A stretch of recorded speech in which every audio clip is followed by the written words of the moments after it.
David ya era un rey entrado en años. Era un rey experimentado, había ganado batallas, había visto la fidelidad de Dios una y otra vez. Y aún así este capítulo comienza con una decisión equivocada. David ordena contar al pueblo, quería saber cuántos son, cuánta fuerza tienen, cuánto poder los rodeaba, qué había conseguido. Joab lo siente, lo percibe y se atreve a decirle: ¿para qué esto, Señor? Pero David insiste. El censo se hace, los números llegan y en ese mismo instante el corazón de David se quiebra. Se da cuenta que no fue confianza, fue orgullo, no fue sabiduría, fue autosuficiencia. Y David ora: he pecado gravemente, te ruego que quites la maldad de tu siervo. Dios responde, no con silencio, sino con una decisión difícil. 3 opciones, 3 consecuencias, y David elige caer en manos de Dios, no en manos humanas. Porque David sabía algo: la misericordia de Dios es grande. La plaga llega, el dolor se siente, y cuando David ve al pueblo sufrir, no se esconde, no se justifica, clama: yo pequé, yo hice mal, esas ovejas ¿qué hicieron? Entonces Dios detiene el juicio y le dice a David que levante un altar en la ladera de Arauna. Arauna quiere regalarlo todo: el terreno, la madera, los animales. Pero David responde con una frase que lo define: no ofreceré a Dios sacrificios que no me cuesten. Compra el lugar, levanta un altar y allí donde hubo juicio trae paz. Segunda de Samuel 24 nos deja una verdad que duele pero sana. Incluso los hombres conforme al corazón de Dios pueden fallar, pero un corazón humilde siempre encuentra misericordia. La historia de David no termina con un error, termina con arrepentimiento, con adoración y con gracia. Si hoy reconoces que necesitas depender más de Dios y menos de tus propias fuerzas, escribe en los comentarios: Señor, confío en tu poder. David ya era anciano, estaba cansado. El gran rey de Israel ya no salía a la guerra, ni gobernaba con la misma fuerza. El cuerpo del rey se enfría y con él el liderazgo comienza a debilitarse. Y cuando el liderazgo calla, la ambición habla. Adonías, hijo de David, decidió algo peligroso: yo seré rey. No esperó un llamado, no consultó a Dios ni pidió confirmación. Se rodeó de carros, de jinetes y hombres que corrían delante de él. Hizo banquetes, ganó apoyos y se proclamó a sí mismo rey. Y hay una frase silenciosa, una que pesa mucho. David nunca lo corrigió, nunca le dijo: ¿por qué haces eso? El silencio del padre abrió la puerta al conflicto del reino. Adonías no estaba solo. Joab, el general, y Abiatar, el sacerdote, se unieron a él. Parecía legítimo, parecía fuerte, parecía inevitable, pero Dios ya había elegido a otro. Mientras tanto, Natán, el profeta, y Betsabé se movían, no con gritos, sino con verdad. Le recuerdan a David la promesa, que Salomón sería el rey. Y David despierta no solo del cansancio, sino de la urgencia. Ordena algo claro: unjan a Salomón como rey. El aceite cae, la trompeta suena y el pueblo grita: ¡viva el rey Salomón! Adonías escucha la celebración, su banquete se deshace, sus aliados salen corriendo y el que parecía estar firme se derrumba en minutos. Adonías corre al altar, se agarra de los cuernos, busca misericordia, y Salomón responde con sabiduría: no morirá si hace las cosas bien. El capítulo termina sin sangre, pero con una advertencia clara: el corazón del hombre puede adelantarse, pero el plan de Dios nunca llega tarde. Primera de Reyes 1 nos deja una verdad incómoda pero necesaria. Cuando no esperamos a Dios, terminamos construyendo reinos que no nos pertenecen. Y la ambición se mueve rápido, pero la promesa de Dios, aunque parezca lenta, siempre llega en el mejor momento. Si hoy decides esperar el tiempo de Dios y no adelantarte, escribe en los comentarios: yo espero el tiempo de Dios. David estaba por morir. El guerrero, el pastor, el rey conforme al corazón de Dios, ya no empuñaba la espada.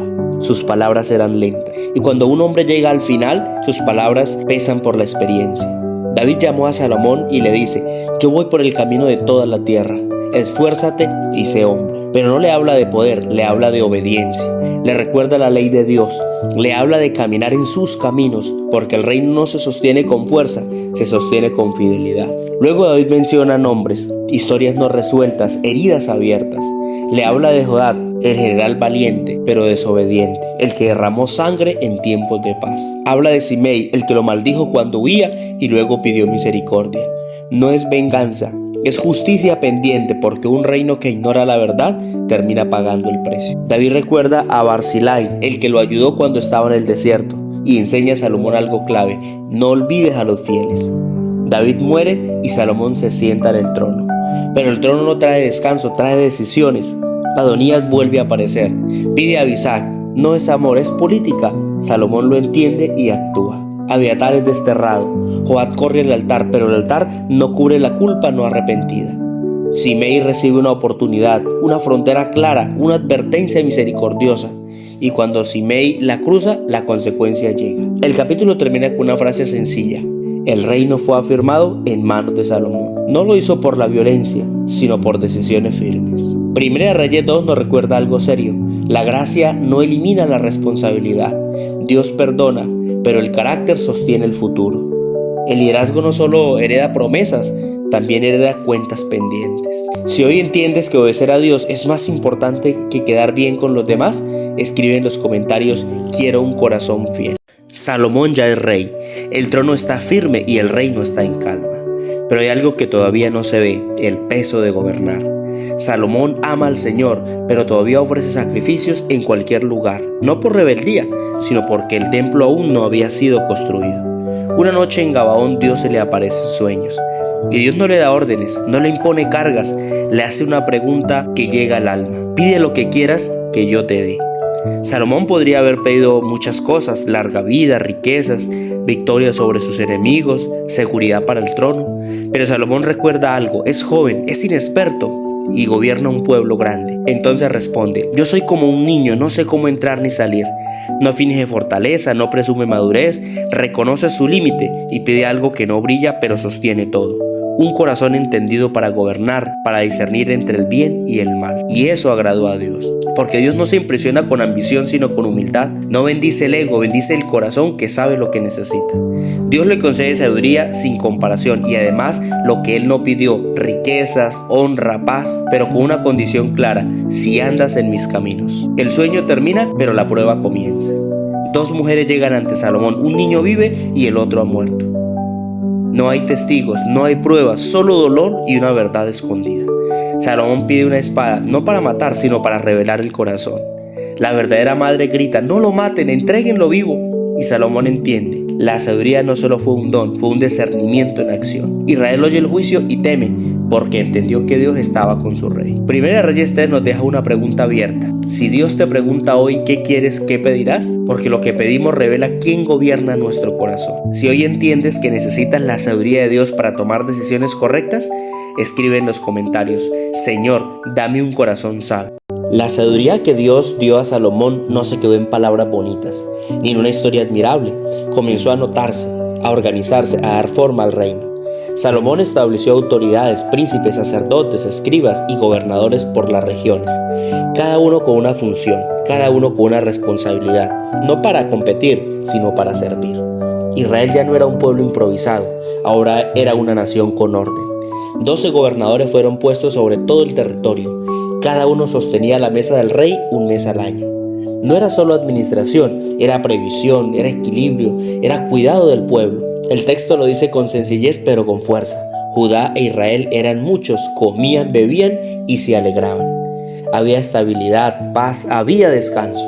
Salomón gobernaba desde el río hasta el mar.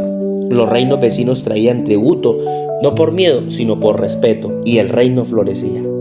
Pero el centro del capítulo no está solo en la política, está en la mente del rey.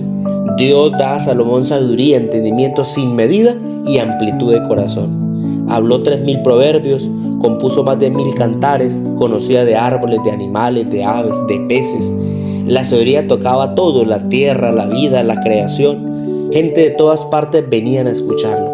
Reyes enviaban emisarios, no solo buscaban oro, buscaban la palabra. Porque cuando Dios da sabiduría, no solo gobierna un trono, sino que se iluminan generaciones. Primera de Reyes 4 nos enseña algo esencial. La sabiduría de Dios no solo resuelve problemas, ordena la vida.